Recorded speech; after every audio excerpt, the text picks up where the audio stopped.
Bonjour à tous, bonjour à toutes. Alors ça vous a pas échappé, l'été est terminé, donc évidemment l'automne arrive. Alors l'automne c'est bien, c'est joli et tout, mais il y a juste un tout petit problème. Ouais, c'est les feuilles mortes qui arrivent sur la pelouse. Donc c'est pas un sujet hyper passionnant, mais bon, moi je voulais vous parler quand même des souffleurs de feuilles, parce que moi je suis resté très longtemps à me dire qu'un souffleur de feuilles ça servait strictement à rien, puisque ça déplaçait des feuilles, mais bon voilà, qu'un râteau à feuilles c'était beaucoup plus efficace. On va voir que c'est pas si sûr que ça, et qu'un souffleur de feuilles, bah en fait ça peut donner des coups de main. Alors très pratique une fois qu'on commence à avoir pas mal de terrain, une remorque qu'on peut tirer derrière un tracteur tondeuse. Parce qu'après ça permet de se balader avec les outils dans la remorque et puis au fur et à mesure on remplit la remorque de feuilles.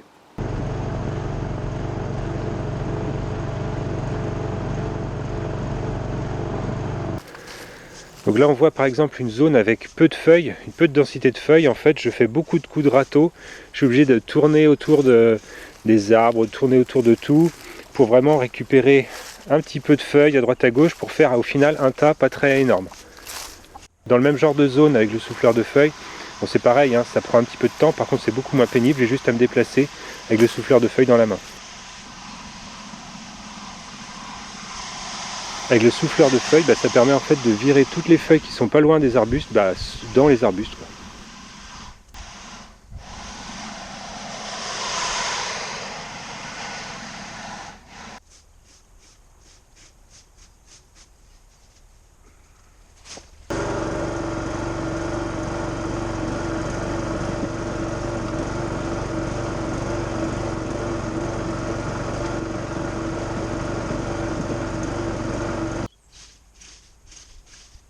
Alors dans une zone avec une plus grande densité de feuilles par terre, en fin de compte, un râteau à feuilles ça marche assez bien. C'est-à-dire que ça permet vraiment de ramasser beaucoup de feuilles en peu d'efforts.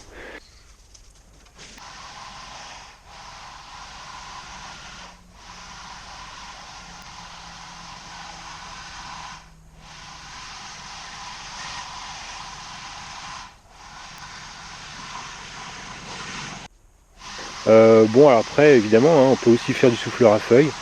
Euh, oui je dirais que c'est relativement efficace aussi même si c'est un petit peu moins flagrant. Donc le souffleur à feuilles c'est vraiment bien pour aller chercher en périphérie quoi, des grosses zones où il y a beaucoup de feuilles. Ça permet de rassembler des tas et de augmenter la densité de feuilles quoi, on va dire. Pour au final, toujours pareil, finalement moi je trouve un ramasser avec le râteau, les mains, bref à la main ou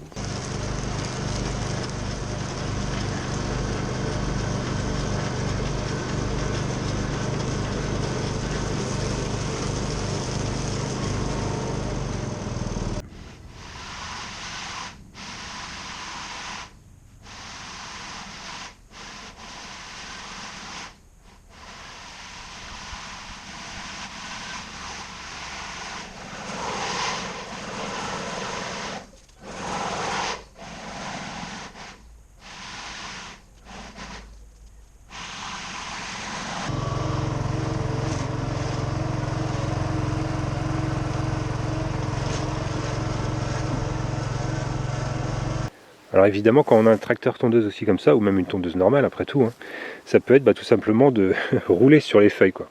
Donc ça va les couper en petits morceaux, bon, on aime, on n'aime pas. Peut-être avec du mulching ça marcherait pas mal, je sais pas, moi j'ai pas de mulching donc je sais pas trop ce que ça donne. Ou bien oui sans mulching, on ramasse finalement les feuilles par aspiration dans les bacs qui seraient à l'arrière. Bon, pourquoi pas. Après, je sais pas si c'est pas mieux de faire du mulching avec les feuilles mortes, parce que les feuilles mortes, après, elles vont venir aussi alimenter le sol. Donc, bon. Après, c'est pareil, il y a des gens qui vont dire ouais, mais les feuilles mortes, tu peux les laisser sur place, c'est pas un problème. Ah ouais, alors ça dépend, parce que moi, je sais que j'ai des arbres, à un moment donné, ça fait des feuilles grands comme des feuilles à 4. Et une année, on a eu le malheur de les laisser. Ça a complètement étouffé la pelouse qui était en dessous. Et après, on avait de la terre battue, quoi. Donc, pas top. Alors à noter que sur des surfaces comme ça en gravillon, alors là il n'y a pas photo, le souffleur à feuilles c'est 10 fois mieux qu'un râteau, hein. Vraiment c'est clair. Donc c'est très pratique en fait aussi si vous avez un mur comme ça en pierre ou bien le mur de votre maison ou n'importe quoi, pour aller chercher les feuilles sur les côtés. Bon là évidemment je ne l'ai pas fait, hein. Alors un peu plus anecdotique, c'est aussi pratique quand on veut virer les feuilles qui sont tombées sur un trampoline. Je sais que Clémentine elle aime bien le faire elle-même. Bon alors si maintenant je fais un zoom sur l'appareil, donc c'est un Ryobi sur batterie, hein, 36 volts, batterie amovible. Ça aussi c'est amovible, donc je vous montre comment ça fait quand on enlève. Voilà, donc là bon c'est hyper léger, un petit peu plus pratique à ranger on va dire. Bon par contre là c'est une batterie 5 ampères heure, Donc c'est pas mal, hein, vraiment ça dure un bon bout de temps. C'est la même batterie que j'utilise pour la débroussailleuse que j'ai achetée du coup. Par contre c'est pas léger, hein. Enfin je sais que quand on tient ça à bout de bras, il faut bien laisser le bras le long du corps, quoi. Parce qu'autrement si on penche en avant, à la fin ça fait quand même beaucoup de poids. Donc si on laisse vraiment le bras ballant le long du corps, bon j'ai remarqué que ça allait. Sinon ouais c'est pas particulièrement léger. Autrement bon il y a une gâchette qui fait qu'on peut y aller progressivement.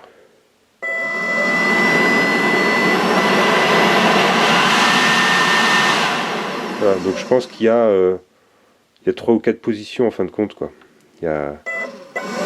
Donc ça permet de doser vraiment l'air qu'on envoie pour pousser les feuilles, quoi. Bon là on a un témoin de charge sur la batterie, bon c'est pratique. Et puis bon voilà, évidemment on peut utiliser ça sur d'autres outils de jardin qui sont compatibles avec cette batterie.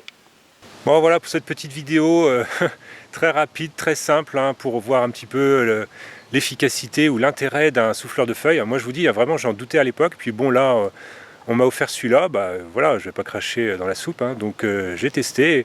C'est vrai quand même que ça a des avantages. Franchement, entre les graviers et puis les zones peu denses en feuilles au niveau de la pelouse, ou les coins un peu inaccessibles comme ça, dans les allées, tout ça, ou carrément pour planquer les feuilles sous les arbustes, comme on a pu voir. Donc c'est pas mal du tout, hein, voilà. Bon, et ben voilà, c'est une vidéo un petit peu courte, voilà, ça me permet moi de fêter l'anniversaire. Merci Ploppy. À cause de toi, je vais devoir refaire une prise. Merci. Alors vidéo un petit peu courte, mais moi ça me permet quand même de fêter l'anniversaire de ma petite mécanicienne du dimanche préférée. Alors moi je vous laisse là et je vous dis à bientôt. Allez, salut!